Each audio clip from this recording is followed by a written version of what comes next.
الحمد لله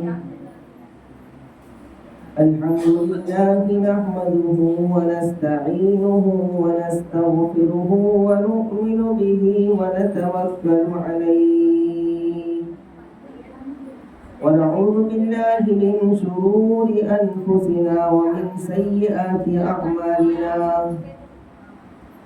من يهده الله فلا مضل له ومن يضلله فلا هادي له ونشهد أن لا إله إلا الله وحده لا شريك له ونشهد أن سيدنا وسندنا ونبينا ومولانا محمدا عبده ورسوله أما بعد فأعوذ بالله من الشيطان الرجيم بسم الله الرحمن الرحيم سبحان الذي أسرى بعبده ليلا من المسجد الحرام إلى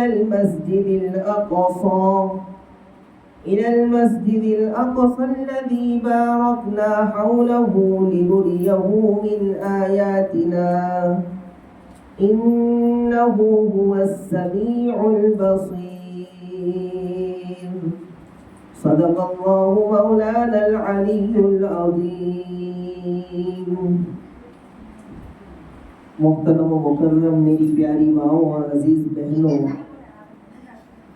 آج میں نے سورہ بنی اسرائیل کی پہلی آیت کریمہ تلاوت کی. اس سورت کا نام ہے سورہ بنی اسرائیل. یہ سورت مکی ہے اور اس میں 111 آیتیں ہیں اور 12 رکوع ہیں اس کے اندر. سب سے پہلے اس کا ترجمہ سن لیں. سبحان الذی اسری بعبده لیلا من المسجد الحرام الى المسجد الاقصی. پاک ہے وہ ذات جو اپنے بندے کو رات کے کچھ حصے میں مسجد حرام سے مسجد اقصی لے گیا. الذی بارکنا حولہ، جس کے ارد گرد ہم نے برکتیں رکھی ہیں. لنریہ من آیاتنا، تاکہ ان کو ہماری نشانیاں دکھلائیں. انہ هو السمیع العلیم، بے شک وہ بہت زیادہ سننے والا اور بہت زیادہ باخبر ہے.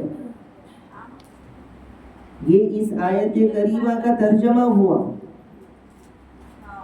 اب سب سے پہلے اس سورت کا نام بنی اسرائیل ہے. یہ بنی اسرائیل کیا چیز ہے؟ تو ہمیں معلوم ہونا چاہیے کہ بنی اسرائیل یہ ایک نبی کا نام ہے. اسرائیل یہ ایک نبی کا نام ہے. حضرت ابراہیم علیہ السلام کے 2 بیٹے، ایک کا نام اسماعیل اور ایک کا نام اسحاق. حضرت ابراہیم علیہ السلام مکہ میں رہے اور حضرت اسحاق ملک شام چلے گئے.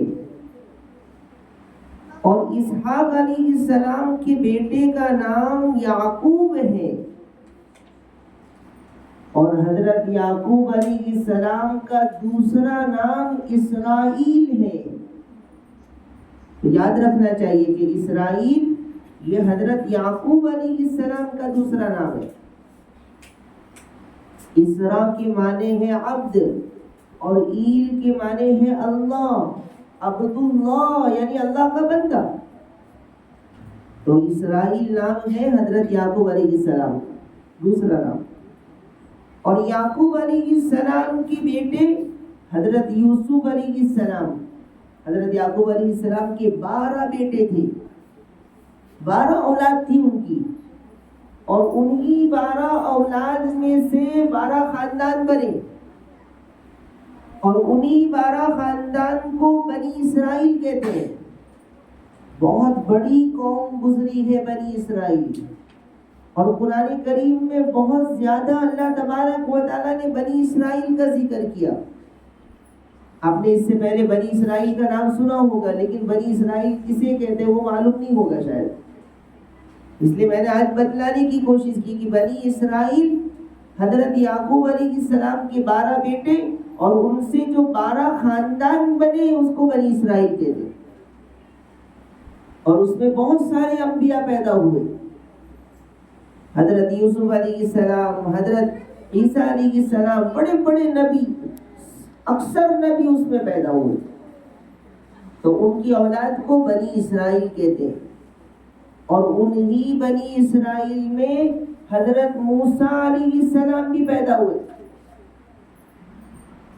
اور انشاءاللہ آئندہ کل موسیٰ علیہ السلام اور بنی اسرائیل کا واقعہ آپ لوگوں کو بتلانے کی کوشش کروں گا، بہت سارے واقعات ہیں اس کے، اور اس میں بڑی حکمتیں ہیں، بہت لمبا واقعہ ہے ان کا، اور اس میں بہت ساری نصیحتیں بھی ہیں، اور بنی اسرائیل کیسی قوم ہے وہ بھی پتہ چلے گا، اور اسی میں فرعون کا بھی واقعہ آئے گا، تو انشاءاللہ یہ آئندہ کل کے سبق میں ہوگا کہ بنی اسرائیل اور حضرت موسیٰ علیہ السلام کا کیا واقعہ ہے، اسی طریقے سے موسیٰ علیہ السلام اور فرعون کا کیا واقعہ ہے وہ انشاءاللہ بتلایا جائے گا۔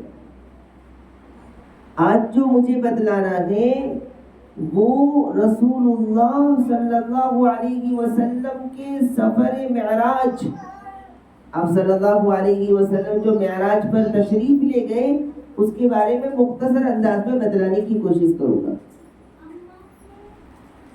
اسلام کا ایک قانون ہے کہ جس کو تکلیف زیادہ ہوتی ہے عزت بھی اسے بہت ملتی ہے، جس کو اسلام کی خاطر تکلیفیں برداشت کرنی پڑتی ہے اس کو عزت بھی بہت ملتی ہے۔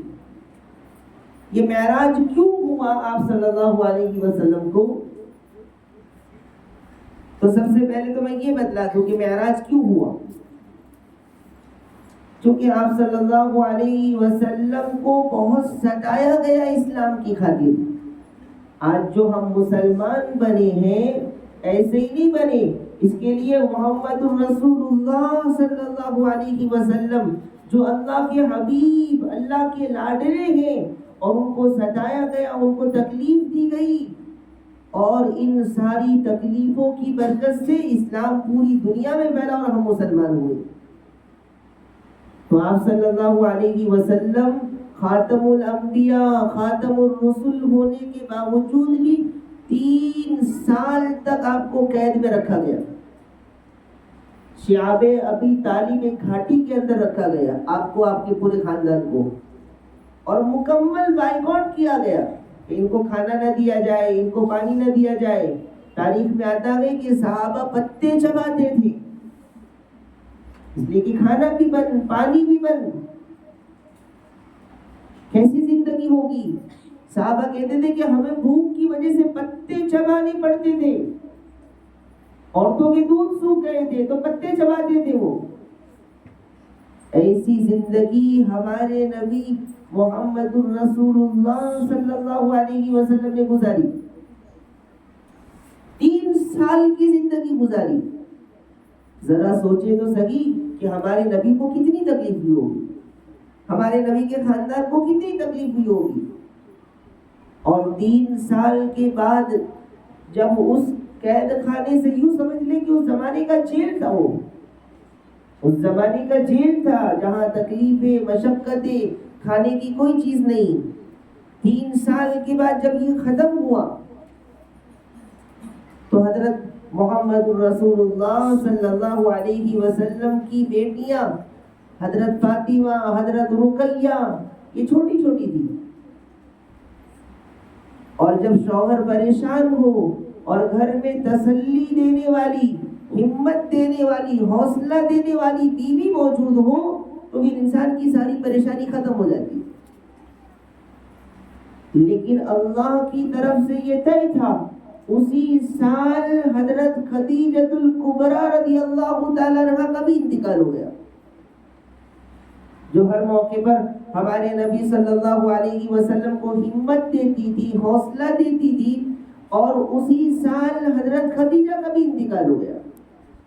تو پہلے 3 سال کی تکلیف والی زندگی اور اس کے بعد حضرت خدیجہ کا انتقال ہونا، اور بچے چھوٹے ہیں ابھی. رسول اللہ صلی اللہ علیہ وسلم کو جب مکہ والوں نے بہت ستایا تو آپ صلی اللہ علیہ وسلم طائف چلے گئے کہ ہو سکتا ہے کہ وہاں کے لوگ مسلمان ہو جائیں. جب طائف پہنچے تو طائف کے 3 بڑے سردار تھے، انہوں نے بھی آپ صلی اللہ علیہ وسلم کی بات کو نہیں سنا اور منع کر دیا کہ ہم تمہاری بات کو نہیں سنیں گے. اور کسی نے کہا کہ اللہ کو اس کے علاوہ کوئی نبی ملا ہی نہیں تھا، اور یہ کہہ کر کے ہمارے نبی صلی اللہ علیہ وسلم کو جو اکرام کرنا تھا وہ بھی نہیں کیا، بلکہ وہاں کے نوجوان پیچھے لگ گئے اور انہوں نے ستایا، انہوں نے تکلیف دی، یہاں تک کہ آپ صلی اللہ علیہ وسلم کے پاؤں سے خون نکلنے لگے. قربان جانا چاہیے اس نبی پر، اور قربان جانا چاہیے ہمارے نبی محمد الرسول اللہ صلی اللہ علیہ وسلم پر.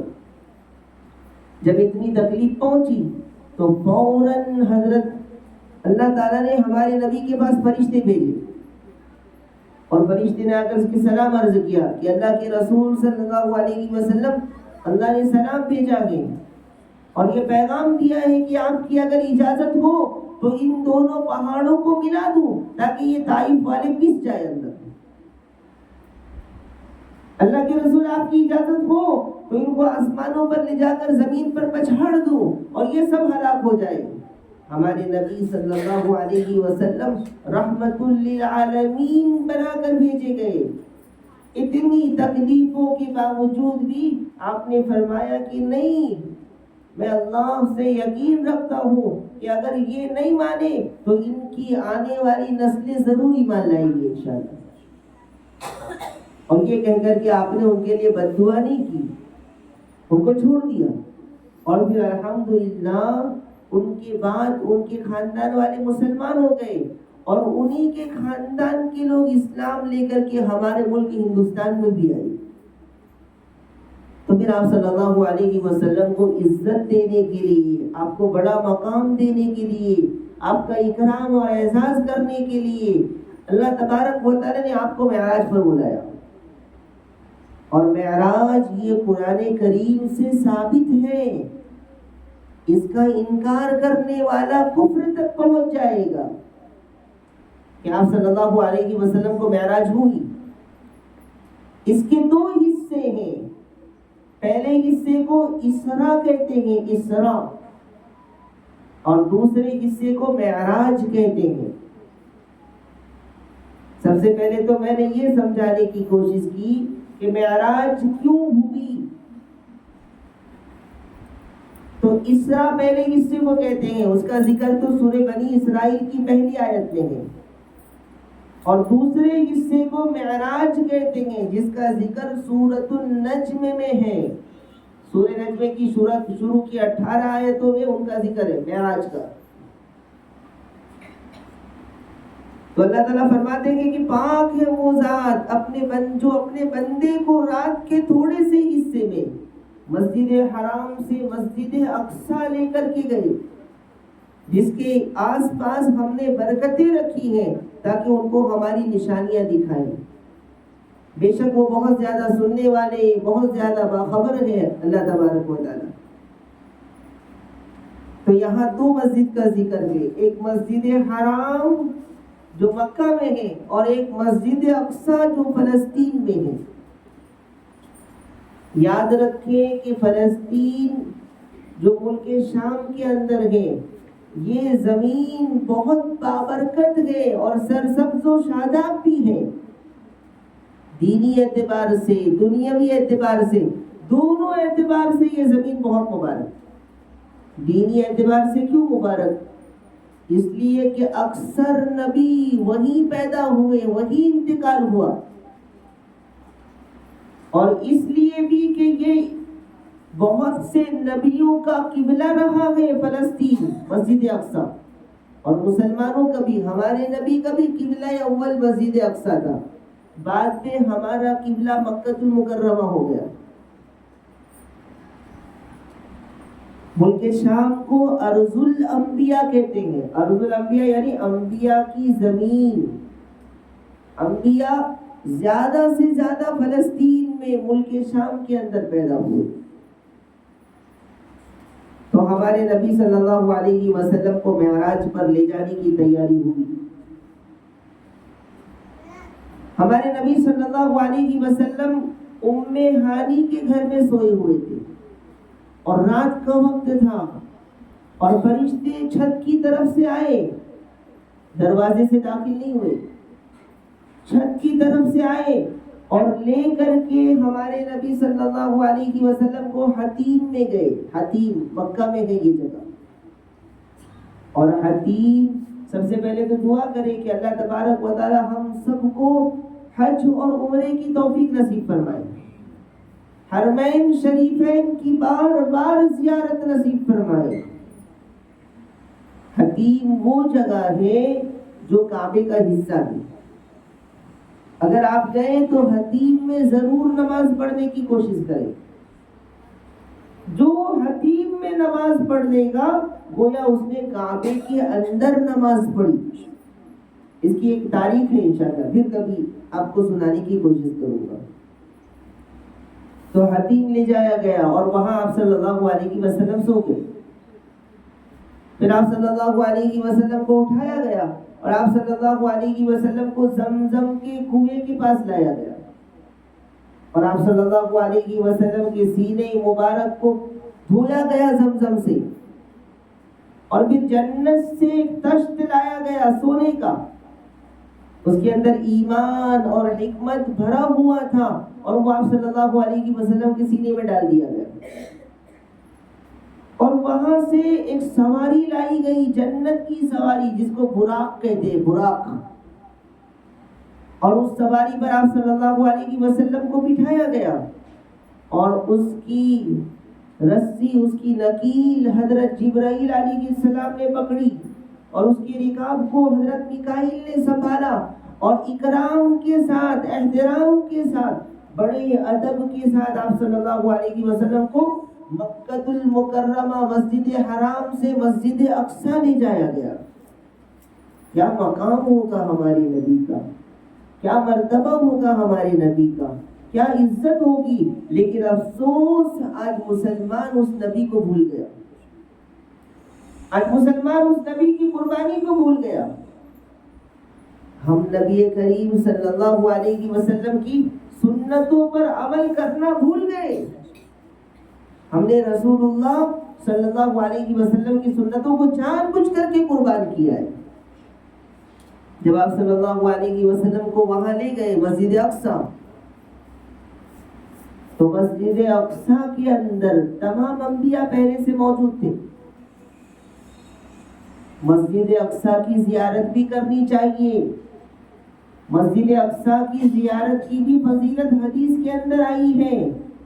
دعا کریں کہ اللہ تعالیٰ ہمیں موقع دے تو ہم ضرور مسجد اقصی جائیں گے اور وہاں نماز پڑھیں گے انشاءاللہ. اللہ تبارک و تعالیٰ مسجد اقصی کی, وہاں کے مسلمانوں کی خوب حفاظت فرمائے. تو آپ صلی اللہ علیہ وسلم نے وہاں تمام نبیوں کو امامت کرائی. اس لیے آپ صلی اللہ علیہ وسلم کو امام الانبیاء بھی کہتے ہیں. امام الانبیاء, امام الانبیاء یعنی نبیوں کے امام, سید الانبیاء, نبیوں کے سردار. یہ آپ صلی اللہ علیہ وسلم کا مقام ہے, مرتبہ ہے. اس لیے نبی سے محبت, نبی کے نام سے محبت, نبی کے خاندان سے محبت, نبی کی سنت سے بھی محبت ہونی چاہیے ہمیں. اب یہاں سے تو یہاں تک تو سفر آپ صلی اللہ علیہ وسلم کا براق پر ہوا, لیکن مسجد اقصی سے آپ صلی اللہ علیہ وسلم کو جو اوپر لے جایا گیا تو اس کے لیے سیڑھی کا انتظام کیا گیا, جس کو معراج, معراج کے معنی ہے سیڑھی. معراج کہتے ہیں سیڑھی کو, چڑھنے کی چیز. اب یہ اللہ ہی بہتر جانتا ہے کہ وہ سیڑھی کیا رہی ہوگی، اس کی کیا شکل رہی ہوگی، کیا نوعیت رہی ہوگی، نہیں معلوم۔ جیسے آپ نے دیکھا ہوگا کہ پہلے زمانے میں لکڑیوں کی سیڑھی ہوتی تھی، پھر اس کے بعد کچھ الگ شکل کی سیڑھی آئی، اس کے بعد لفٹ والی سیڑھی آئی، اور اب اور بھی زیادہ ترقی ہو رہی ہے۔ تو وہاں کون سی سیڑھی رہی ہوگی یہ اللہ کو معلوم۔ کس چیز کو اللہ تعالیٰ نے اوپر چڑھنے کا ذریعہ بنایا وہ اللہ کو معلوم۔ بعض روایتوں میں آتا ہے کہ دونوں فرشتوں کے پر ہاتھ رکھا اور وہ فرشتے اوپر لے کر کے گئے۔ واللہ تعالیٰ علم بالصواب، لیکن نبی کا اکرام اور اعزاز ہو رہا ہے، اور وہ بھی ایک گھڑی کے اندر، ایسا نہیں کہ ایک مہینہ، اتنے سفر کو تو کتنا زمانہ ہونا چاہیے، لیکن لیلن کہا اللہ تعالیٰ نے، ایک رات کی نہیں، رات کا تھوڑا سا حصہ۔ یہ اللہ کی قدرت کہ ایک لمحے کے اندر اللہ تبارک و تعالیٰ نے حضرت ام ہانی کے گھر سے مکہ، اور مکہ سے مسجد اقصیٰ، اور مسجد اقصیٰ سے معراج، اور وہاں سے جنت جہنم ساری چیزوں کی سیر بھی کروائی، اور بڑے نبیوں کی امامت بھی کروائی، اور نبیوں سے ملاقات بھی ہوئی، بات چیت بھی ہوئی، یہ ساری چیزیں ایک لمحے کے اندر۔ تو یہ اللہ کی قدرت ہے، یہ نبی کا معجزہ ہے۔ اللہ ہر چیز پر قادر ہے، اللہ چاہے تو پورے زمانے کو روک سکتا ہے، اللہ چاہے تو پورے زمانے کو ٹھہرا سکتا ہے، پھر وہاں سے آپ صلی اللہ علیہ وسلم آسمانوں کی طرف لے جائیں گے، اور 7 آسمانوں پر 7 نبیوں سے ملاقات ہوگی، 7 آسمانوں پر 7 نبی سے ملاقات ہوگی۔ یہ سب کیوں ہو رہا ہے؟ آپ کا اکرام، اعزاز، آپ کا مقام و مرتبہ۔ پہلے آسمان پر حضرت آدم علیہ السلام سے ملاقات ہوئی، کیونکہ حضرت آدم علیہ السلام سب کے باپ ہیں، ہمارے نبی صلی اللہ علیہ وسلم کے بھی والد ہیں، تو ان کی ملاقات ہوئی۔ پھر دوسرے آسمان پر جانا ہوا، اور ایسا نہیں کہ ایک آسمان اور دوسرے آسمان کے بیچ میں 1 کلومیٹر کا فاصلہ ہے، یہ بہت بڑا فاصلہ ہے، اللہ ہی بہتر جانتا ہے۔ تو دوسرے آسمان پر جانا ہوا، جب دوسرے آسمان پر پہنچے تو دوسرے آسمان پر حضرت عیسیٰ علیہ السلام اور حضرت یحییٰ علیہ السلام کی ملاقات ہوئی۔ عیسیٰ علیہ السلام کی ملاقات اس لیے ہوئی کہ حضرت عیسیٰ علیہ السلام ابھی مرے نہیں ہیں، ان کا انتقال نہیں ہوا ہے، زندہ اللہ نے آسمان پر اٹھایا، اور ہمارے نبی کو بھی زندہ بلایا ہے، اس لیے ان کی ملاقات۔ تیسرے آسمان پر حضرت یوسف علیہ السلام کی ملاقات ہوئی، یوسف علیہ السلام، چونکہ یوسف علیہ السلام کو بھی ان کے بھائیوں نے ستایا تھا، اور آپ صلی اللہ علیہ وسلم کو بھی آپ کے رشتہ داروں نے ستایا۔ اس کے بعد چوتھے آسمان پر جانا ہوا، چوتھے آسمان پر حضرت ادریس علیہ السلام سے ملاقات ہوئی۔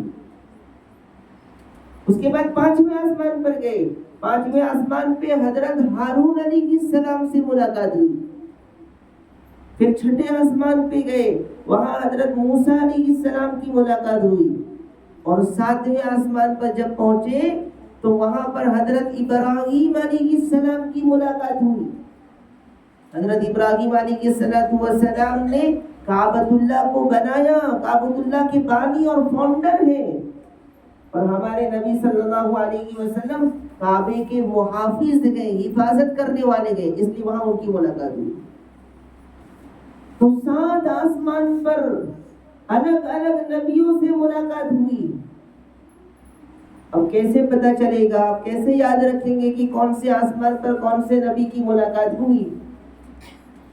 تو ہمارے استاد سے حضرت مولانا ایوب صاحب، مولانا یعقوب صاحب، وہ فرماتے تھے کہ اس کو یاد رکھنے کے لیے آسان طریقہ یہ ہے کہ ایک لفظ یاد رکھو، ایک مجموعہ یاد رکھو۔ وہ کیا ہے؟ اعیاہما۔ یہ لفظ یاد رہا تو یاد رہے گا کہ کون سے آسمان پر کون سے نبی کی ملاقات ہوئی۔ اعیاہما، الف عین یا الف ہا میم الف، ایک مجموعہ ہے۔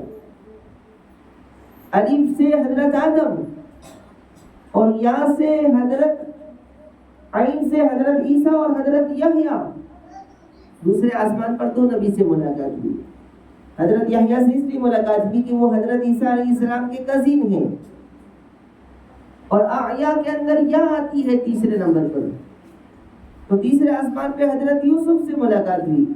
اس کے بعد پھر الف آتا ہے، چوتھے آسمان پر حضرت ادریس علیہ السلام سے ملاقات ہوئی۔ پھر اس کے بعد اعیا ہما میں ہاں ہے، پانچویں آسمان پہ حضرت ہارون سے، پھر اس کے بعد میم ہے، چھٹے آسمان پہ حضرت موسیٰ، اور آخر میں پھر الف ہے، ساتویں آسمان پر حضرت ابراہیم علیہ السلام سے ملاقات۔ حضرت ابراہیم علیہ السلام بیت المعمور میں ٹیک لگا کر کے بیٹھے ہوئے تھے۔ اب یہ بیت المعمور کیا ہے؟ تو کعبۃ اللہ، اللہ ہم سب کو زیارت نصیب فرمائے۔ تو کعبۃ اللہ کے بالکل سیدھے آسمان پر، اسی کے اوپر، ساتوں آسمان کے اوپر ایک جگہ ہے بیت المعمور۔ کعبے میں انسان لوگ طواف کرتے ہیں، اور بیت المعمور میں فرشتے طواف کرتے ہیں، اور روزانہ 70,000 فرشتے بیت المعمور کا طواف کرتے، 70,000 فرشتے۔ اور ایک مرتبہ جس فرشتے کو طواف کرنے کا موقع ملتا ہے، زندگی بھر دوبارہ اس کو طواف کرنے کا موقع نہیں ملتا۔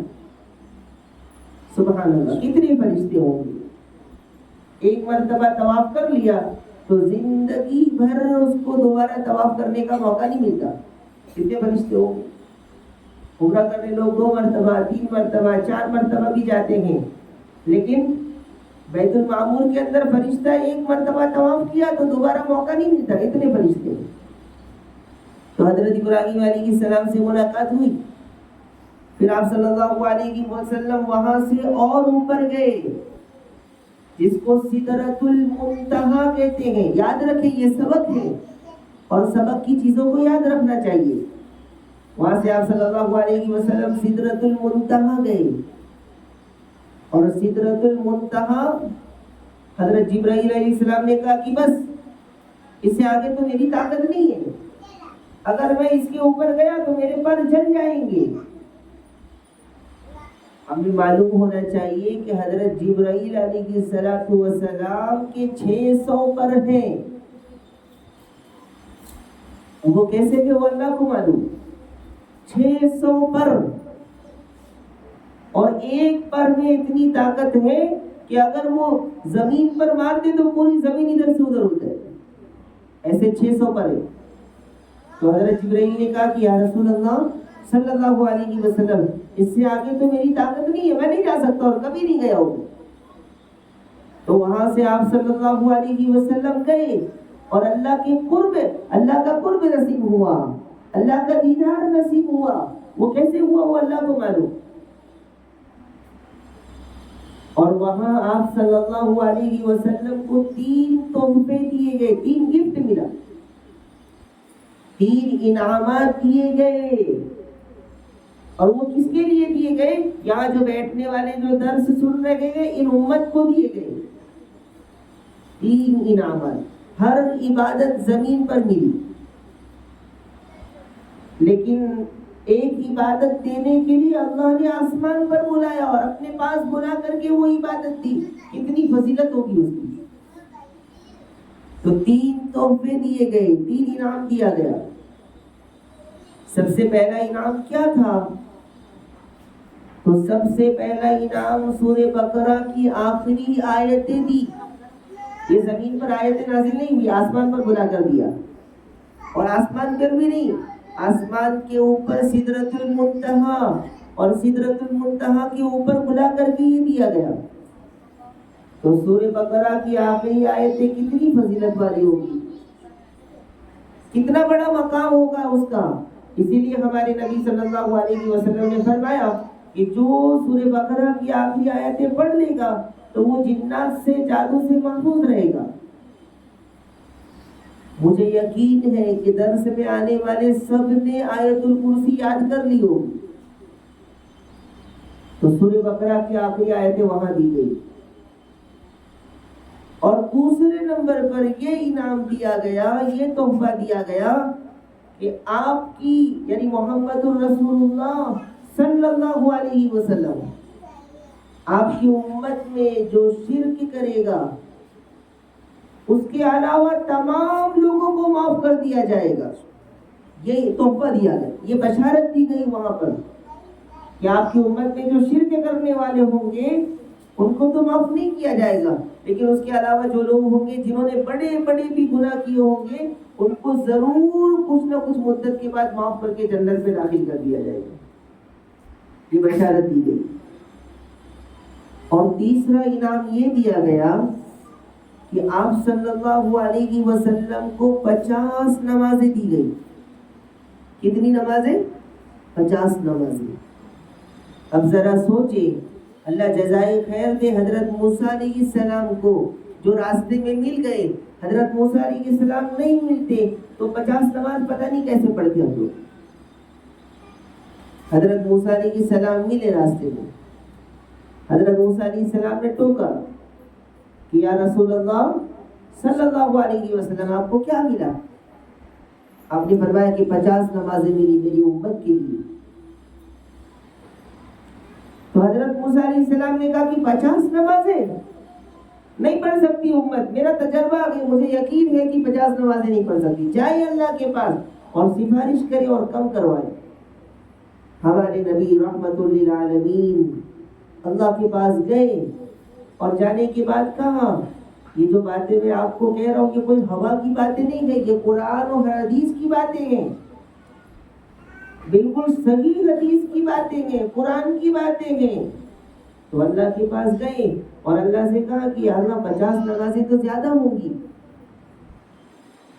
کم کر دیجئے. اللہ نے 5 نمازیں کم کر دی.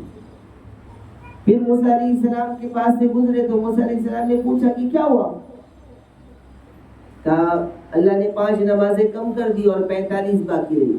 حضرت موسیٰ نے کہا 45 بھی نہیں پڑھ سکتی، یہ امت تو 45 بھی نہیں پڑے گی. تو ہمارے نبی پھر گئے، پھر سفارش کی، 5 کم ہو گئی، 40 نماز باقی رہی. حضرت موسیٰ علیہ السلام سے پھر ملاقات ہوئی. موسیٰ علیہ السلام نے پوچھا کیا ہوا؟ کہا کہ 40 ہو گئی، 5 اور کم ہو گئی. حضرت موسیٰ نے کہا 40 بھی نہیں پڑے گی یہ قوم کو. پھر ہمارے نبی گئے، پھر 5 نمازیں کم ہوئی، پھر واپس آئے، پھر موسیٰ علیہ السلام سے ملاقات ہوئی. موسیٰ علیہ السلام نے کہا یہ بھی نہیں ہوگی. پھر گئے اور اخیر میں بار بار جانے کے بعد 5 نمازیں باقی رہی. 5 نمازیں باقی رہی. تو یہ تو اللہ تعالیٰ کی طرف سے سارا نظام طے تھا، اللہ کو کچھ اور منظور تھا. تو حضرت موسیٰ علیہ السلام کے پاس آئے ہمارے نبی، تو موسیٰ علیہ السلام نے پوچھا کہ کیا ہوا؟ ہمارے نبی نے فرمایا کہ موسیٰ اب تو صرف 5 نمازیں باقی رہ گئی ہیں. موسیٰ علیہ السلام نے کہا کہ یہ بھی نہیں پڑے گی 5 نمازیں. ان کو یقین تھا کہ یہ قوم، یہ امت 5 نمازیں بھی نہیں پڑے گی. ہمارے نبی نے کہا، فرمایا کہ موسیٰ مجھے تو شرم آ رہی ہے اب اللہ کے پاس جانے میں، مجھے حیا آتی ہے کہ میں اللہ کے پاس جاؤں اور کم کرواؤں کہ اور کم کر دیجیے. اور شاید اب کی بار چلے جاتے تو نماز جیسی عظیم و شان چیز ہمیں کہاں ملتی. تو اللہ کی طرف سے وحی آئی ہمارے نبی کے پاس کہ ہمارے نبی صلی اللہ علیہ وسلم کے پاس وحی آئی. حضرت جبرائیل پہنچے اور اللہ نے بشارت دی کہ اے میرے حبیب یہ 5 نماز لے کر جاؤ اور میرا قانون نہیں بدلے گا. آپ کی امت کو یہ تحفہ دو اور امت سے کہو کہ 5 نمازیں پڑھو اور 50 نماز پڑھنے کا ثواب دیا جائے گا. کیا اللہ کی رحمت، کیا اللہ کی رحمت. ذرا سوچیں تو صحیح کہ 5 پڑھ رہے اور ثواب 50 کا مل رہا ہے. انصاف تو یہی ہونا چاہیے کہ 5 نمازوں پر 5 نماز کا ثواب. لیکن ہم 5 نماز پڑھتے ہیں. کبھی ہم نے سوچا کہ 5 نماز پڑھنے پر 50 نماز کا ثواب ہمیں روز مل رہا ہے. اور یہ کون سی عبادت ہے؟ آسمان سے دی گئی، آسمان پر بلا کر دیا گیا اور آسمان سے لایا گیا اور امت کو دیا گیا، لیکن افسوس آج مسلمان نمازوں سے بہت دور ہے، آج مسلمان نمازوں سے بہت غافل ہے۔ اس لیے میری مائیں اور بہنیں سب سے پہلے یہ ارادہ کریں کہ انشاءاللہ آج کے بعد ہم کبھی نماز نہیں چھوڑیں گے انشاءاللہ۔ صرف 3 لوگوں پر نماز فرض نہیں ہے، 3 لوگوں پر، 3 لوگوں کے علاوہ سب پر نماز فرض ہے۔ عورتوں کے کچھ مخصوص مسائل ہے، اس کے بعد پھر نماز فرض ہے۔ تو 3 لوگ کون سے ہیں؟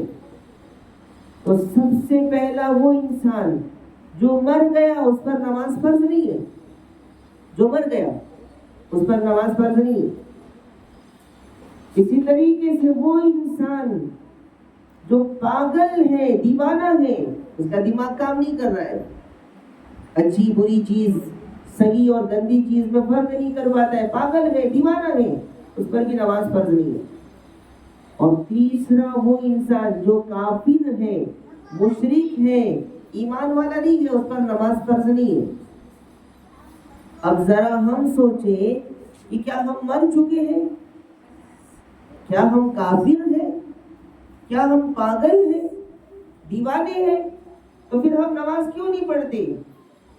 تو آج ارادہ کر لیں کہ انشاءاللہ جب تک زندگی باقی رہے گی نماز کسی بھی حال میں نہیں چھوڑیں گے، اور نماز کسی بھی حال میں معاف نہیں ہوگی۔ کھڑے ہو کر نہیں پڑھ سکتے تو بیٹھ کر کے نماز پڑھیں۔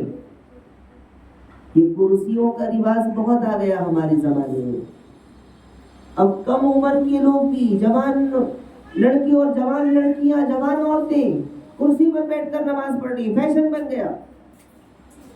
تھوڑا پیر میں درد ہوا تو کرسی پر نماز پڑھ رہے، تھوڑی کچھ تکلیف بھی تو بیٹھ کر کرسی پر نماز پڑھ رہے۔ نہیں، یہ لمبی تفصیل ہے، انشاءاللہ کسی اور موقع پر بتلاؤں گا، لیکن نماز کھڑے ہو کر کے پڑھنا چاہیے،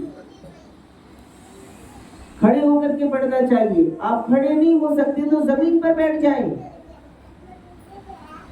زمین پر بیٹھ کر نماز پڑھیں، نماز معاف نہیں ہے۔ آپ زمین پر بھی نہیں بیٹھ سکتے تو لیٹ جائیں،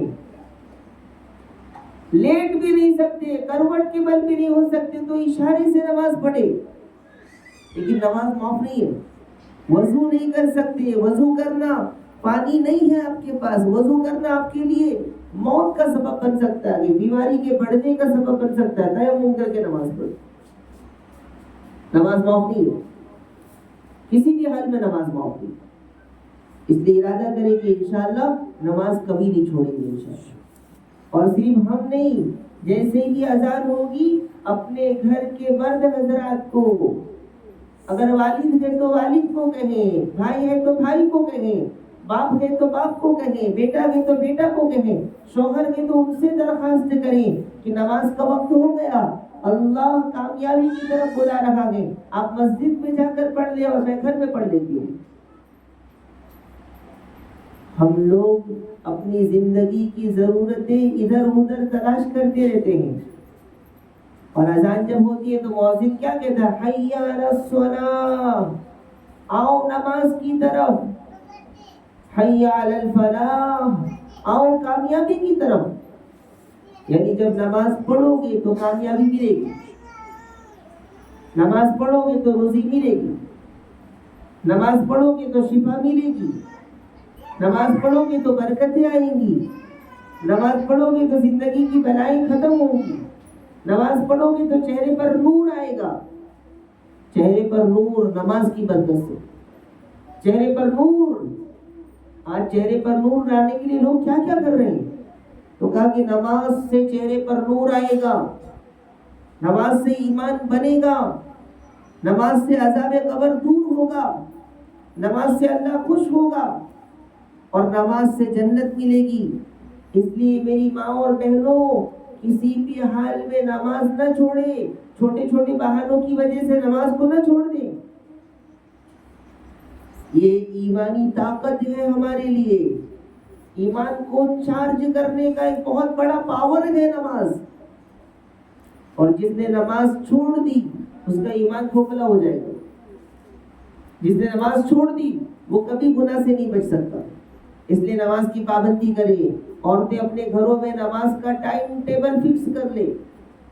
عام طور پر ہوتا کیا ہے، ہم گھروں میں جب دل چاہا تب نماز پڑھتے. ایسا نہیں ہونا چاہیے، بلکہ ایک ٹائم ہونا چاہیے اس کا کہ فجر میں اتنے بجے پڑھوں گی، ظہر اتنے بجے پڑھوں گی، اور عصر کا یہ ٹائم ہوگا، مغرب اس وقت میں پڑھوں گی، عشاء اس وقت میں پڑھوں گی.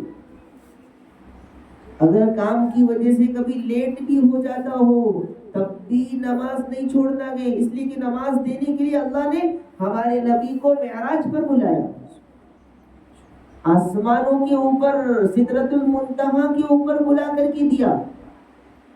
تو کتنی عظیم و شان چیز ہوگی، کتنی بڑی چیز ہوگی یہ نماز. اور اپنے بچوں کو بھی نماز پڑھنے کی عادت ڈالیں. ماں یہ کہتی ہے کہ ہمارا بچہ تو ابھی چھوٹا ہے، ابھی چھوٹا ہے، ابھی صبح اٹھا تو نیند خراب ہو جائے گی، صحت خراب ہو جائے گی، اور وہی ماں 6 بجے اپنے بچے کو اٹھا کر کے اسکول بھیج رہی ہے. تو یہ کیسا انصاف ہے؟ اب دنیا کے لیے اس کو جگا رہے ہیں لیکن جنت کے لیے، آخرت کے لیے نہیں جگا رہے اس کو. اس لیے میری ماؤں سے گزارش ہے کہ بچپن سے ہی اپنے بچوں کے دلوں میں نماز کی محبت ڈالیں. جب چھوٹا بچہ ہو تو اسی وقت اس کے سامنے نماز پڑھیں گے تو وہ آپ کو دیکھے گا. اور بچے نقال ہوتے ہیں، جو دیکھتے ہیں وہ کرتے ہیں. تو جب آپ کو نماز پڑھتا ہوا دیکھیں گے تو وہ نماز پڑھیں گے، قرآن پڑھتا ہوا دیکھیں گے تو قرآن پڑھیں گے. لیکن بچے نے کبھی زندگی میں باپ کو نماز پڑھتے نہیں دیکھا، ماں کو نماز پڑھتے نہیں دیکھا، قرآن پڑھتے نہیں دیکھا، وہ بچہ کیسے نمازی بنے گا؟ اس لیے میری ماں اور بہنوں، آپ سے درخواست ہے، آج اللہ سے دل کی گہرائی سے وعدہ کریں کہ یا اللہ تو ہمیں طاقت دے، آج کے بعد ہم نماز نہیں چھوڑیں گے انشاءاللہ. اور دیکھیں نماز پڑھ کے نماز کی پابندی تو کریں. شروع میں نے بتلایا تھا کہ ہمارے استاد نے ہمیں اللہ کا کانٹیکٹ نمبر بتلایا تھا، اور یہ نماز اللہ کا کانٹیکٹ نمبر 24434. جو بھی اللہ سے بات کرنا چاہے، اللہ سے کچھ مانگنا چاہے، اللہ سے کچھ لینا چاہے، وہ نماز کے ذریعے لے لے. نماز پڑھے اور نماز کے بعد ہاتھ اٹھائے اور اللہ سے کہے، وہ چیز ملے گی انشاءاللہ. لیکن ایمان بننا چاہیے، ٹائم لگے گا، تھوڑا سا تھوڑی قربانی دینی پڑے گی. رات میں تھک کر کے سوئے ہیں، ٹھنڈی کا موسم ہے، فجر میں اذان ہو گئی، نماز کا وقت ہو گیا اور ہم سوئے ہوئے ہیں، تو اللہ تعالیٰ پھر روزی میں کیسے برکت دے گا؟ ایک حدیث سناؤں آپ صلی اللہ علیہ وسلم کی. لوگ آتے ہیں اور میرے پاس بھی شکایت کرتے ہیں کہ ہماری روزی میں برکت نہیں ہے، ہمارے مال میں برکت نہیں ہے، ہمارے گھر میں پریشانی ہے، بلائیں ہیں، مصیبتیں ہیں. سب سے پہلے فجر کی نماز شروع کریں، یہ اس کا حل. آدھے سے زیادہ مسلمان فجر میں سو رہے ہیں، اور ہمارے نبی کی حدیث ہے کہ جو فجر میں سوتا رہا اس کی زندگی سے برکت ختم ہو جائے گی، اس کی زندگی کی برکتیں چھین جائے گی، اس کی روزی کی برکت ختم ہو جائے گی. اور ایک حدیث سناتا ہوں، سن لے اور سوچے کہ اب تک ہمارے کانوں میں کتنی بار گیا ہوگا. ہمارے نبی صلی اللہ علیہ وسلم نے فرمایا، میری مائیں دل سے سنیں کہ جو انسان فجر کی نماز میں سوتا رہا، جان بوجھ کر کے سوتا رہا، فجر کی اذان ہو گئی، نماز کا وقت ہو گیا اور وہ سو رہا ہے، وہ نماز کے لیے نہیں اٹھ رہا ہے، تو ہمارے نبی صلی اللہ علیہ وسلم نے فرمایا، بال الشیطان فی اذنیہ. ہمارے نبی صلی اللہ علیہ وسلم نے فرمایا کہ جو نماز کے لیے نہیں اٹھا اس کے دونوں کان کے اندر شیطان نے پیشاب کر دیا. انسان کا پیشاب بھی کتنا گندا ہوتا ہے، شیطان تو ویسے ہی گندا ہے، اور شیطان کا پیشاب، یہ ہمارے نبی نے فرمایا کہ جو فجر کی نماز کو نہیں اٹھا اس کے دونوں کان میں شیطان نے پیشاب کر دیا. اب آپ دل میں سوچیں کہ آپ میں سے جس نے فجر کی نماز نہیں پڑھی اس کے دونوں کان میں شیطان پیشاب کر رہا ہے. آپ کے گھر کا جو فرد بھی فجر کی نماز کو نہیں اٹھا تو سمجھ لیں کہ اس کے دونوں کانوں میں شیطان نے پیشاب کر دیا. اب وہ انسان کیسے کامیاب ہوگا؟ اس کو کیسی ترقی ملے گی؟ اس کو کیسے خوشی ملے گی؟ وہ انسان پریشان رہے گا. اس کے گھر میں پھر جھگڑے ہی ہوں گے، مصیبتیں اور بلائیں آئیں گی. اس لیے میری ماں اور بہنوں، اپنے آپ کو نماز کا پابند بنائیں اور اپنے گھر کے مرد حضرات کو بھی. آپ مصلی پر آ جائیں. عورتوں کے اندر اللہ نے ایک صلاحیت رکھی ہے کہ وہ بڑے سے بڑے شرابی کو، بڑے سے بڑے زانی کو، بڑے سے بڑے چور کو، بڑے سے بڑے گنہگاروں کو اگر وہ چاہے تو اللہ کا ولی بنا سکتی ہے. یہ آپ کے اندر صلاحیت ہے. آپ پہچانے تو اپنے آپ کو. اللہ نے آپ کو دین کا معاون بنایا ہے. آپ چاہیں تو اپنے گھر کو صحابہ کا نمونہ بنا سکتے ہیں. آپ کے اوپر ہے. آپ چاہیں تو اپنے گھر کو جنت کا نمونہ بنا سکتے ہیں. شوہر کو اللہ نے بیوی کے تابع رکھا ہے، لیکن ہمیں ویسا بننا پڑے گا. جب ہم اللہ سے جڑیں گے شوہر مجھ سے جڑے گا. جب ہم اللہ کے سامنے جھکیں گے تو شوہر آپ کے سامنے جھکے گا. جب آپ اللہ کی مانیں گے تو شوہر آپ کی مانے گا. جب آپ اللہ کی آواز پر لبیک کہیں گے تو شوہر بھی آپ کی آواز پر لبیک کہے گا. تو ہمارے اخلاق، ہماری عادتیں، ہماری زندگی، ہمارا ایمان، ہماری زندگی ایسی بنے گی. اس کے بعد دیکھیں کہ کوئی بھی شوہر نافرمان نہیں ہو. کچھ لوگ شکایت کرتے ہیں کہ میرے شوہر کے اندر یہ خرابی ہے، وہ خرابی ہے. یہ ہماری خرابی ہے، یہ ہماری خرابی ہے. پہلے اپنے آپ کو بنائیں، پھر دیکھیں زندگی کیسی ہوگی. اس لیے کہ آپ کے اندر وہ صلاحیت ہے کہ آپ ہر چیز کو بدل سکتے. آپ چاہیں تو اپنے گھر کو صحابہ کا نمونہ بنائیں، اور آپ چاہیں تو اپنے گھر کو شیطان کا نمونہ بنا سکتے. عورتیں گھر کو بناتی ہیں، عورتیں گھر کو بگاڑتی ہیں. عورتیں گھر کو آباد کرتی ہیں، عورتیں گھر کو برباد کرتی ہیں. یہ آپ کے اندر دونوں چیزیں رکھی ہیں. اب آپ ذرا سوچیں کہ کیا اپنے گھر کو جنت کا نمونہ بنائیں گے یا جہنم کا نمونہ بنائیں گے؟ یہ آپ کے اوپر ہے. آپ اللہ سے جڑیں، اللہ سے مانگیں، اللہ کے سامنے روئیں اور کہیں کہ یا اللہ میرا شوہر مجھ سے نفرت کرتا ہے، یا اللہ میرے شوہر کے اندر یہ خرابی ہے، یا اللہ اس کا دل تیرے قبضے میں ہے، اس کے دل کو میری طرف پھیر دے. پوری دنیا ملا کر بھی محبت پیدا نہیں کر سکتی، یہ تو اللہ کر سکتا ہے. شوہر بیوی کے دلوں میں ایک دوسرے کی محبت یہ اللہ کی طرف سے ہے. آپ اٹھے تہجد میں اور بولے اللہ تعالیٰ سے، اللہ تعالیٰ سے کہیں، اور پھر دیکھیں کہ آپ کا شوہر آپ کا کیسا غلام بنتا ہے، آپ کی فرما برداری کیسے کرتا ہے. عام طور پر یہی شکایت ہوتی ہے کہ ہمارے گھر میں تو ہماری بات نہیں مانی جاتی. غلط. یہ ہماری کمزوری ہے، ایمان کمزور ہے، اعمال کمزور ہے. اس لیے میری مائیں اور بہنیں، آپ اللہ سے جڑیں، آپ اللہ سے مانگیں اور پھر دیکھیں کیا ہوتا ہے.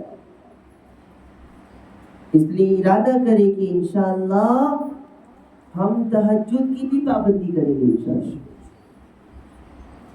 اور تہجد میں اللہ سے باتیں کریں گے اور اللہ سے کہیں گے کہ اللہ ہماری یہ ضرورت ہے، ہماری روزی میں برکت دے، ہمارے مال میں برکت دے، ہمارے فلاں میں برکت دے، صحت میں برکت دے، عبادت میں برکت دے. یہ اللہ سے مانگیں گے اور پھر دیکھیے زندگی میں کیسی خوشی آئے گی، زندگی میں کیسی کامیابی آئے گی. تو میری ماں اور بہنوں، یہ نماز بہت عظیم الشان تحفہ ہے. 5 نمازیں پڑھ رہے ہیں اور 50 نمازوں کا ثواب مل رہا ہے. تو نماز یہ اسلام کی بنیادوں میں سے ایک بنیاد ہے. اس کے بعد وہاں سے آپ صلی اللہ علیہ وسلم کو جنت کی سیر کرائی گئی معراج پر. جہنم کی سیر کرائی گئی، اور یہ پورا واقعہ جو پیش آیا یہ رات کے ایک تھوڑے سے حصے میں پیش آیا، اور یہ اللہ کی قدرت، یہ نبی کا معجزہ، یہ نبی کا مقام، یہ نبی کا مرتبہ، اور یہ نبی کا منصب۔ جنت بھی گئے، جہنم بھی گئے، حضرت جبرائیل ساتھ ہیں، جنت میں جا کر کے دیکھا، جنت کی سیر کی، جہنم کی بھی سیر کی، جہنم کی طرف بھی آپ کو لے جایا گیا، اور جہنم کی طرف جب جہنم کی سیر ہوئی تو آپ صلی اللہ علیہ وسلم نے دیکھا کہ جہنم میں کچھ لوگ ایسے ہیں کہ ان کے پیٹ بڑے بڑے بنگلوں کی طرح ہیں، جیسے بڑے بنگلے اور بڑی بلڈنگ ہوتی ہے، اتنے بڑے بڑے ان کے پیٹ ہیں۔ جہنم میں عذاب ہوگا ان کو، آگ میں جل رہے وہ لوگ، تو دیکھا کہ بڑے بڑے جو گھر ہوتے ہیں اتنے بڑے بڑے تو صرف ان کے پیٹ ہیں، اور ان کے پیٹ کے اندر سانپ اور بچھو چل رہے ہیں اور باہر سے نظر آ رہا ہے۔ تو ہمارے نبی صلی اللہ علیہ وسلم نے دیکھا تو پوچھا، جبرائیل یہ کون لوگ ہیں؟ جبرائیل یہ کون ہیں؟ تو حضرت جبرائیل نے عرض کیا، یا رسول اللہ صلی اللہ علیہ وسلم، یہ وہ لوگ ہیں جو دنیا میں سود کھاتے تھے، دنیا میں سود کھاتے تھے، اور سود کھانے کی وجہ سے ان کو یہ عذاب ہو رہا ہے۔ دنیا میں حرام کھاتے تھے، اس کی وجہ سے ان کے پیٹ اتنے بڑے ہو گئے، اور ان کے پیٹ میں سانپ بچھو چل رہے ہیں اور باہر آگ لگ رہی ہے، اور یہ جہنم کی بات ہے۔ اللہ ہم سب کی حفاظت فرمائے۔ تو میری مائیں اور بہنیں ارادہ کریں کہ بھوکے رہیں گے لیکن حرام نہیں کھائیں گے انشاءاللہ۔ یہ سود، یہ بٹی، یہ سنگوں کا جو سلسلہ چلا ہے ہمارے معاشرے میں، یہ یہودیوں کی، دشمنوں کی بڑی سازش ہے کہ ہر گھر کے اندر حرام پہنچا دیا۔ میں بہت معذرت چاہتا ہوں، ہماری مسلمان بہنیں اور مائیں اس میں بہت مبتلا ہیں۔ یہ سنگ کا سلسلہ، مہیلا سنگ، یہ یہودیوں کی، دشمنوں کی بڑی سازش ہے، اور اس میں جتنے لوگ مبتلا ہیں سب حرام کھا رہے ہیں، جتنے لوگ مبتلا ہیں سب حرام لقمہ کھا رہے ہیں، سب اپنے شوہروں کو حرام کھلا رہے ہیں، اپنے بچوں کو حرام کھلا رہے ہیں۔ پھر یہ گھر کا ماحول کیسے بنے گا؟ اگر آپ کو روزی کی ضرورت ہے تو آپ اللہ سے مانگیں، آپ اٹھ جائیں تہجد میں اور کہیں کہ یا اللہ میں تو بہت کمزور ہوں، میرے شوہر کمزور ہیں، یا اللہ ہمارے گھر میں اتنی دقتیں ہیں، یا اللہ تو ہی پوری کائنات کو چلاتا ہے، تو سب کو روزی دینے والا ہے، یا اللہ ہمیں بھی روزی دے۔ اللہ کا قانون ہے، جو جس کے اوپر بھروسہ کرتا ہے اللہ اس کے حوالے کر دیتے۔ آپ نے بھروسہ کر لیا کہ بینک سے بٹی نکالیں گے، سود نکالیں گے تو ہمارا کام ہوگا، تو اللہ تعالیٰ کہیں گے جاؤ اس کے حوالے۔ آپ نے ارادہ کیا کہ سنگ سے پیسے نکالیں گے، سنگ چلائیں گے تو اس سے ہماری زندگی چلے گی، تو اللہ نے کہا جاؤ اس کے حوالے، ہمیشہ اس سے پیسے نکالتے رہو اور حرام کھاتے رہو۔ تو جو اللہ پر یقین کرے گا کہ یا اللہ تو ہی دینے والا ہے، تو ہی کرنے والا ہے، تو ہی چلانے والا ہے، تو پھر اس کا نظام اللہ بنائے گا۔ تو میری مائیں اور بہنیں حرام سے بچیں۔ اللہ کی قسم کھا کر کے میں کہتا ہوں، اگر حرام لقمہ آپ کی اولاد کے پیٹ میں چلا گیا تو کبھی نیک نہیں بن سکتی، کبھی فرمانبردار نہیں بن سکتی۔ یہ سنگ کے پیسے، یہ بھی سود کے پیسے، حرام کے پیسے، یہ بینکوں سے جو سود دیے جاتے یہ سب حرام ہے، رشوت یہ حرام ہے۔ تو حضرت جبرائیل نے کہا کہ وہ لوگ ہیں جو دنیا کے اندر سود کھاتے تھے، سود کھانے والوں کو یہ عذاب ہو رہا ہے۔ میری مائیں اور بہنیں، کوئی انسان یہ نہیں سوچ سکتا، مسلمان تو کیا غیر مسلم بھی تصور نہیں کر سکتا کہ وہ اپنی ماں کے ساتھ زنا کرے، تصور بھی نہیں کر سکتا۔ کوئی انسان سوچ بھی نہیں سکتا کہ کوئی اپنی ماں کے ساتھ زنا کرے. لیکن یاد رکھیں ایک لقمہ سود کا، ایک نوالا سود کا، 1 روپیہ سود کا، اگر آپ نے 1 روپیہ سود کا کھا لیا، 1 نوالا سود کا کھا لیا، 1 لقمہ سود کا کھا لیا، تو 36 مرتبہ اپنی ماں کے ساتھ زنا کرنے سے بھی زیادہ خطرناک ہوتا ہے. اللہ ہم سب کی حفاظت فرمائے. کیا اس کے بعد بھی حرام کھائیں گے؟ کیا اس کے بعد بھی سود کھائیں گے؟ کیا اس کے بعد بھی حرام لقمہ کھائیں گے؟ کیا اس کے بعد بھی اللہ کے علاوہ کسی پر بھروسہ رکھیں گے کہ یہاں سے ہمیں پیسے ملیں گے؟ میری ماں اور بہنوں، ایسی چیزوں سے دور رہیں، ایسی چیزوں سے بچیں اور دشمنوں کا شکار نہ بنے، شیطان کے شکار نہ بنے. اللہ پر یقین رکھے. اگر کوئی اس میں مبتلا ہے تو آج توبہ کرے، آج ختم کر دے اس کو، اور اللہ سے کہے کہ یا اللہ آج مجھے مسئلہ معلوم ہو گیا، یا اللہ آج مجھے تیرا حکم معلوم ہو گیا، آج سے میں ان تمام چیزوں کو چھوڑتی ہوں اور توبہ کرتی ہوں، اور تو میرا خالق ہے، تو میرا مالک ہے، تو میرا رازق ہے، تو نے پیدا کیا، تو ہی دنیا میں مجھے پیدا کیا، یا اللہ تو ہی کھلانے والا ہے، تو ہی مجھے روزی دے. وہ تو کتوں کو بھی کھلاتا ہے، جانوروں کو، چرندوں کو، پرندوں کو کھلا رہا ہے، تو کیا اللہ ہماری ضرورتیں نہیں پوری کرے گا؟ مانگے تو صحیح، آئے تو صحیح اللہ کے سامنے، جھکے اللہ کے سامنے آ کر کے رو کر کے مانگے، کیسی نعمتیں اللہ اتارے گا آپ تصور نہیں کر سکتے. اس کے بعد حضرت جبرائیل علیہ السلام اور آگے چلے. حضرت جبرائیل نے دیکھا کہ جہنم کے اندر کچھ لوگ ہیں، آگ میں جل رہے ہیں، اور ایک بڑا پتھر اس کے سر پر مارا جا رہا ہے، جس کی وجہ سے پورا سر پس جا رہا ہے، باریک ہو جا رہا ہے، چور چور ہو جا رہا ہے. اور پھر اللہ تعالیٰ کی طرف سے حکم ہوتا ہے اور دوبارہ اس کا سر سگی ہوتا ہے، پھر فرشتے زور سے پتھر مارتے ہیں اور اس کا سر پورا چور چور ہو جاتا ہے، اور بار بار اس کو یہ عذاب ہوتا ہے. اور میں نے یہ بتلایا تھا کہ جہنمیوں کا جسم اتنا بڑا نہیں ہوگا، وہ جہنم کے درس میں آئے گا. جہنم کا جب درس شروع ہوگا تو آپ کو بتلایا جائے گا. تو حضرت جبرائیل سے پوچھا کہ جبرائیل یہ کون لوگ ہیں اور ان کو ایسا عذاب کیوں ہو رہا ہے؟ تو حضرت جبرائیل نے کہا کہ یا رسول اللہ صلی اللہ علیہ وسلم، یہ وہ لوگ ہیں جو دنیا میں نماز میں سستی کرتے تھے. نماز نہیں پڑھتے تھے ایسا نہیں بولا، نماز میں سستی کرتے تھے. نماز میں سستی کرنے والوں کو یہ عذاب ہو رہا ہے. تو اس لیے میری مائیں اور بہنیں حرام چھوڑ دیں، حرام سے توبہ کر لے، حرام سے اپنے آپ کو پاک کریں، حرام سے آپ اپنے آپ کو بچائیں. اگر آپ سنگ سے پیسے نکال رہے ہیں، سود کا حرام کا مال لے کر کے آ رہے ہیں، آپ بھی کھا رہے، آپ کے شوہر کو کھلا رہے، آپ کے بچوں کو کھلا رہے، آپ کے پورے خاندان کو کھلا رہے، سب کا گناہ آپ کو ہوگا، سب کا گناہ آپ کو ہوگا، سب کا گناہ آپ کو ہوگا. یہ کیا کر رہے ہیں آپ؟ یہ اللہ کو چھوڑ کر کے کدھر جا رہے ہیں؟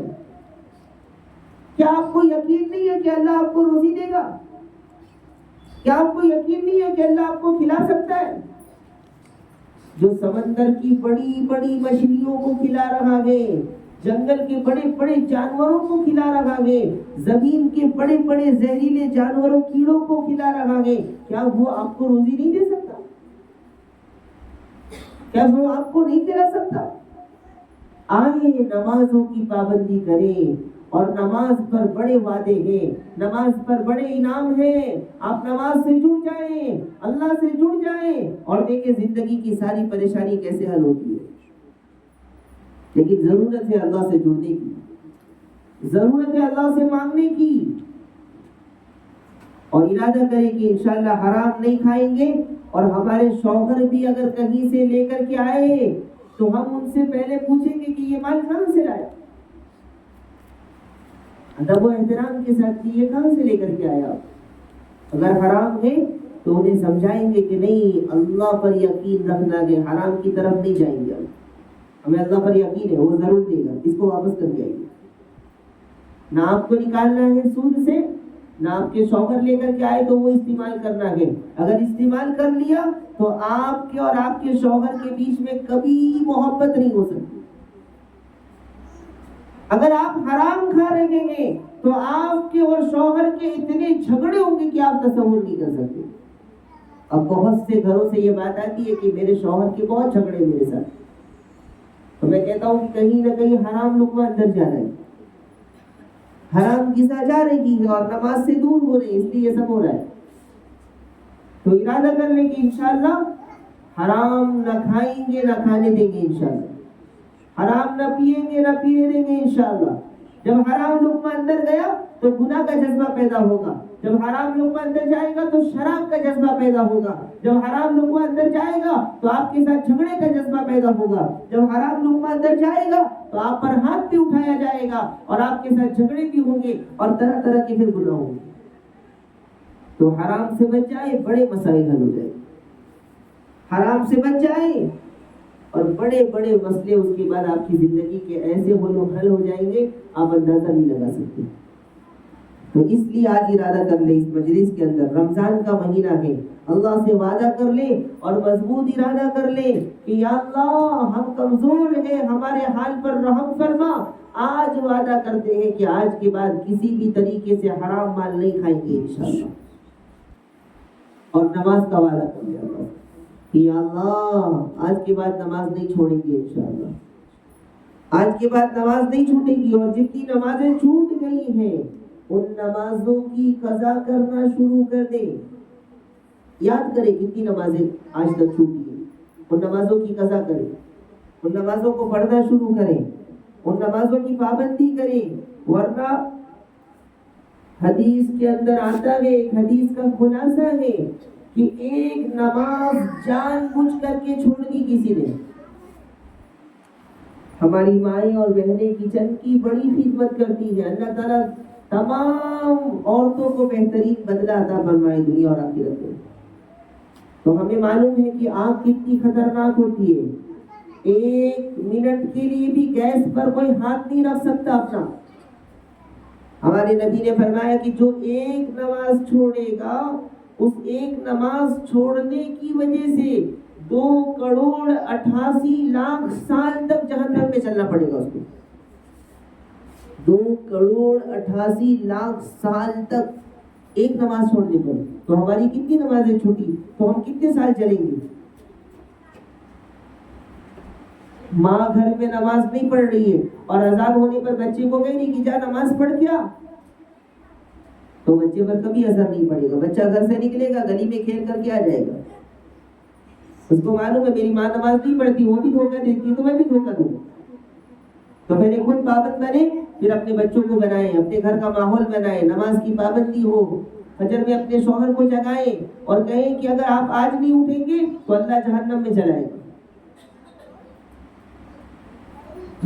اگر آج نہیں پڑھیں گے تو اللہ آگ پہ جلائے گا۔ تو یہ دو چیزوں کا پکا ارادہ کر رہے ہیں کہ حرام نہیں کھائیں گے اور نماز نہیں چھوڑیں گے انشاءاللہ۔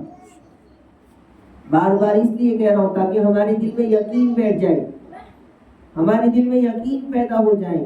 تو یہ تھا معراج کا واقعہ، آپ صلی اللہ علیہ وسلم معراج پر گئے اور دنیا میں پھر تشریف لائے، اور یہ پورا واقعہ ایک لمحے کے اندر ہو گیا۔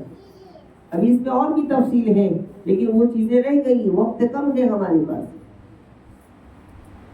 اب آپ صلی اللہ علیہ وسلم کس سال معراج پر گئے، کس مہینے میں گئے، کس تاریخ میں گئے، یہ کنفرم نہیں ہے، اس میں اختلاف ہے۔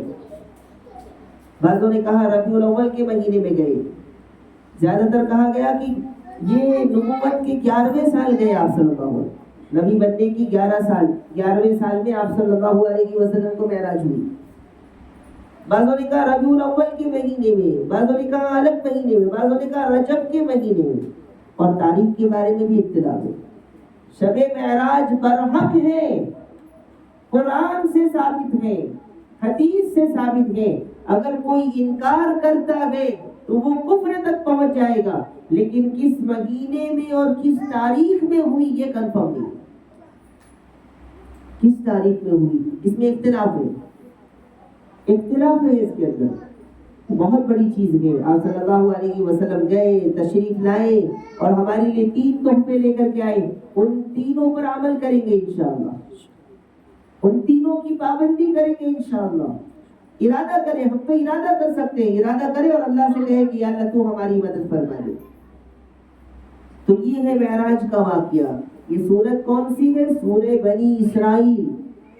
اور بنی اسرائیل کس کو کہتے ہیں وہ شروع میں نے بتلایا، بنی اسرائیل حضرت یعقوب علیہ السلام کی اولاد کو کہتے ہیں، اور اس اولاد کے اندر بہت سارے نبی پیدا ہوئے۔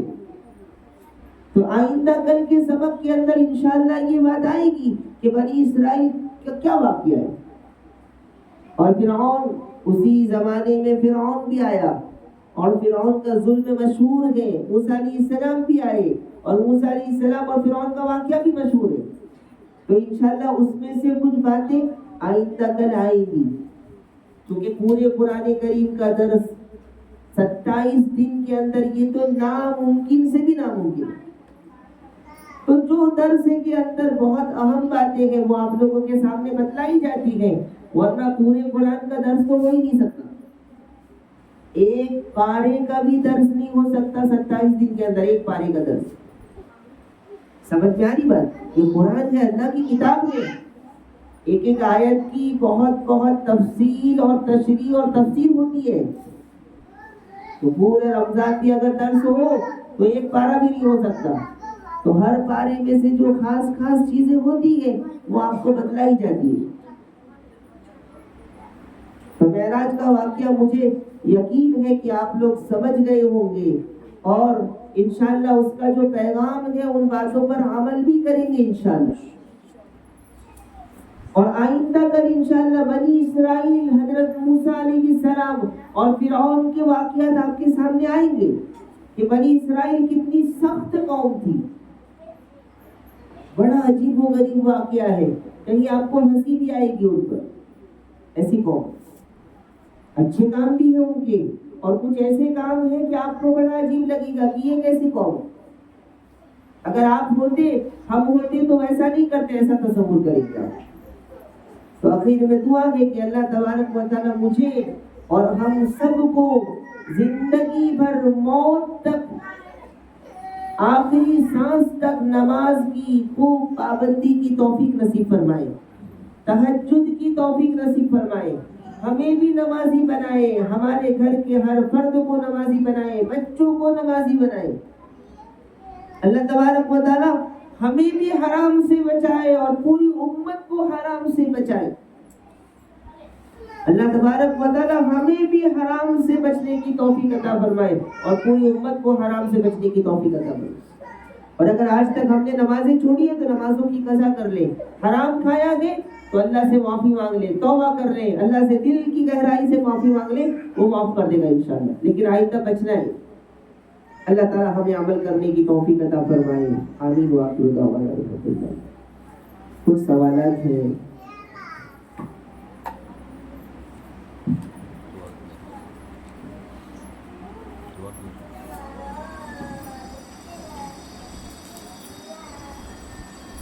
دو چٹھی آئی ہے، اعجاز احمد یہ بہت بیمار ہیں، ان کے بارے میں دعا۔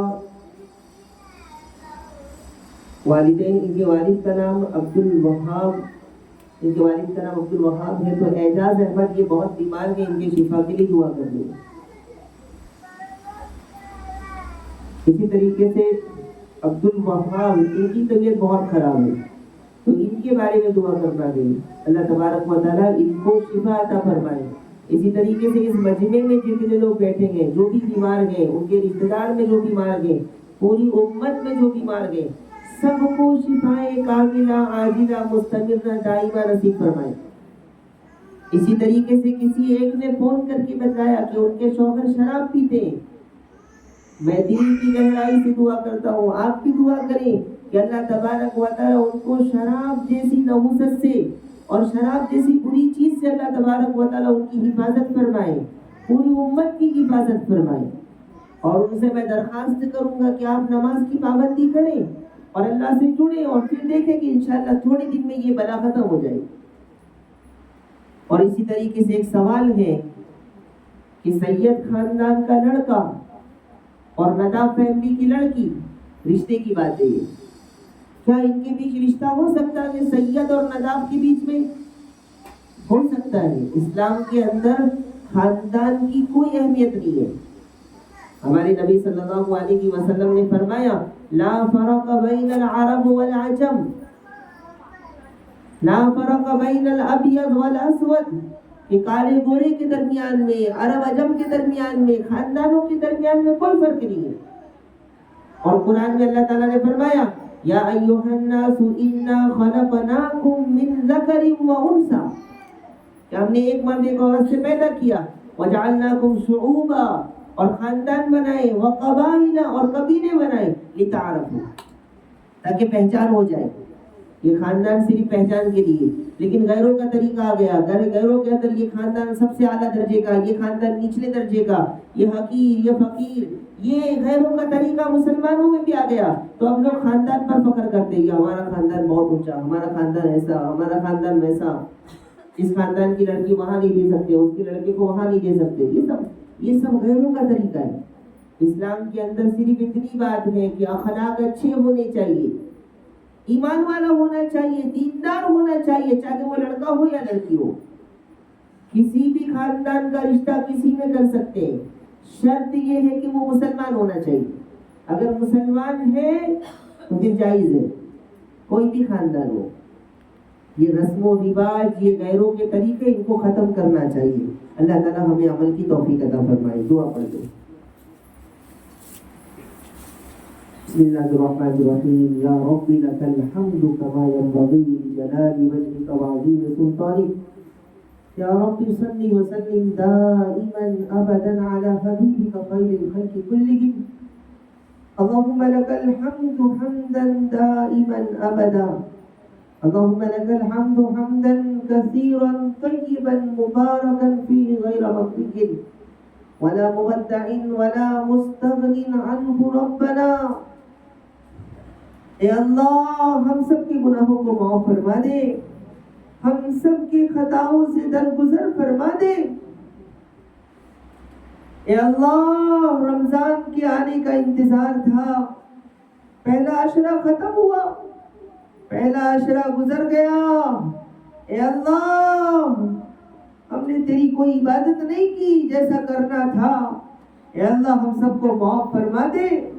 اے اللہ ہم سب کی مغفرت فرما دے، پوری امت کی مغفرت فرما دے، پوری امت پر رحم فرما. اے اللہ جتنے لوگ بیمار ہیں سب کو شفائے کاملہ نصیب فرما، شفائے کاملہ عاجلہ مستمرہ دائمہ نصیب فرما. جتنے لوگ قرض میں ہیں غیب سے ان کے قرض کے پورا ہونے کی شکلیں اور صورتیں پیدا فرما دے. اے اللہ جو روزی کے لیے پریشان ہیں انہیں حلال پاکیزہ روزی نصیب فرما دے. اے اللہ جو نوجوان شراب میں مبتلا ہیں، تیرے بندے جو شراب کے عادی ہیں، اے اللہ شراب سے ان کی حفاظت فرما دے. جو سود کے عادی ہیں سود سے ان کی حفاظت فرما دے. ہماری مائیں اور بہنیں جو سنگ میں چلا رہی ہیں، سنگ میں مبتلا ہیں، ان سے ان کی حفاظت فرما دے. اے اللہ ہمارے بچوں کو نیک بنا دے، ہمارے بچوں کو پاک دامن بنا دے. اے اللہ ہمارے بچوں کو پاکیزہ بنا دے، ان کے دلوں میں تیری محبت پیدا فرما دے. ہمیں بھی نمازی بنا، ہمارے بچوں کو بھی نمازی بنا دے. اے اللہ نماز کی محبت پیدا فرما دے. اے اللہ ہم نے جان کر بھی نمازیں چھوڑی ہے. اے اللہ ہم تیرے مجرم ہیں، توبہ کرتے ہیں، بھکاری بن کر تیرے سامنے بیٹھے ہیں. اے اللہ ہماری توبہ قبول فرما لے، ہماری توبہ قبول فرما لے. پوری امت پر رحم فرما، پوری امت کی مغفرت فرما. اے اللہ آج بھی تو نے معاف نہیں کیا، تو کب معاف کرے گا؟ اے اللہ ایک ماں جب اپنے بچے سے ناراض ہوتی ہے تھوڑی دیر میں اس کا دل پگھل جاتا ہے، وہ اپنے بچے کو گلے لگا لیتی ہے، پیار کرتی ہے۔ اے اللہ ماں نہیں دیکھتی کہ میرا بچہ بڑا نافرمان ہے، تو ماں سے بھی زیادہ پیار کرنے والا ہے۔ اے اللہ معاف فرما دے، ہماری توبہ قبول فرما لے، پوری امت کو معاف فرما دے، ہم سب کا نام جنت الفردوس میں لکھ دے۔ اے اللہ عذاب قبر سے ہماری حفاظت فرما، عذاب جہنم سے حفاظت فرما، ہماری جان میں، مال میں، عزت و آبرو میں خوب برکت نصیب فرما دے۔ اے اللہ اس مدرسے کو قبول فرما لے، اس مدرسے کو قبول فرما لے، اس مدرسے میں خوب برکت نصیب فرما، خوب کامیابی اور ترقی نصیب فرما، قبولیت نصیب فرما۔ اے اللہ یہاں پڑھنے والے ایک ایک بچے کو دین کا داعی بنا دے۔ اے اللہ یہاں داخلہ کرنے والے ایک ایک بچے کو دین کا داعی بنا، اچھے اخلاق عطا فرما، اچھی سمجھ عطا فرما۔ اے اللہ یہاں پڑھانے والوں کو قبول فرما، اے اللہ اس میں مال لگانے والوں کو قبول فرما، اے اللہ اس کی مدد کرنے والوں کو قبول فرما۔ اے اللہ ابھی ہمارے مدرسے کے لیے جگہ کی ضرورت ہے، ہم تیرے سامنے بھکاری بن کر بیٹھے گئے، ہاتھ پھیلائے ہوئے بیٹھے گئے۔ اے اللہ غیب سے مدد فرما دے، ہمیں نہیں معلوم کہاں سے انتظام ہوگا، ہمیں نہیں معلوم کہاں سے انتظام ہوگا، ہمارے بس میں کچھ نہیں ہے، ہم کچھ نہیں کر سکتے۔ اے اللہ تو ہر چیز پر قادر ہے، اپنے مدرسے کے لیے جگہ کا انتظام فرما دے، اے اللہ غیب سے انتظام فرما دے، اس چھوٹے سے مدرسے کو قبولیت نصیب فرما، مخلص احباب اور مخلص افراد عطا فرما، مخلص معاون عطا فرما، اس مدرسے کو پوری دنیا کے اندر دین کے اور قرآن کے پھیلنے کا ذریعہ بنا دے۔ اے اللہ پوری بستی میں ہدایت کی ہوا چلا دے، ہر گھر کے ہر فرد کو نمازی بنا دے۔ اے اللہ تیری یہ نیک بندیاں اپنے گھروں کو چھوڑ کر آئی ہیں، ان کی مغفرت فرما، ان کے درجات کو بلند فرما، ان کے چلنے کو قبول فرما، قدم قدم پر مغفرت کے وعدے فرما۔ اے اللہ ان کے دل کی تمام دعاؤں کو قبول فرما، ان کے گھر میں خاص رحمتوں اور برکتوں کا نزول فرما۔ اے اللہ جو مانگا وہ بھی عطا فرما، جو مانگنے سے رہ گیا وہ سب عطا فرما، ہماری تمام دعاؤں کو قبول فرما۔ جزا اللہ عنا محمد ما هو اهله صلی اللہ علیہ وسلم برحمتک یا ارحم الراحمین والحمد للہ۔ دعا پڑھنے سبحان اللہ سبحانک اللہم وبحمدک اشہد ان لا الہ الا انت سبحان ربک رب العزت عما یصفون۔ تمام ماؤں اور بہنوں سے گزارش ہے کہ الحمدللہ اللہ نے اپنے فضل و کرم سے ہمیں یہاں آنے کا موقع عطا فرمایا، اس میں ہمارا کچھ نہیں ہے، آپ کا بھی کچھ نہیں ہے، بس یہ اللہ کی طرف سے فیصلہ ہوا اور آپ آئے اور بہت ساری چیزیں سن کر کے جا رہے ہیں۔ عمل کرنے کی نیت سے سنیں اور عمل کریں۔ اور دوسری ذمہ داری یہ ہے کہ جیسے اللہ نے مجھے آنے کی توفیق عطا فرمائی، ایسے ہی میں اپنے پڑوس میں رہنے والی، اپنے رشتہ دار میں رہنے والی دوسری خواتین کو بھی یہاں لانے کی کوشش کروں۔ جیسے اللہ نے مجھے توفیق عطا فرمائی، ایسے میں پڑوس میں رہنے والی، اپنے محلے میں رہنے والی ہر ماں اور بہنوں سے گزارش ہے کہ آتے وقت اپنے دوست و احباب کو لانے کی کوشش کرے، رشتہ داروں میں سے لانے کی کوشش کرے۔ ایک انسان بھی آیا، عمل کیا، توبہ کیا تو اللہ تعالیٰ آپ کی مغفرت فرمائے گا۔ اس پر ضرور عمل کرے اور اس کی فکر کرے، دعوت چلائے۔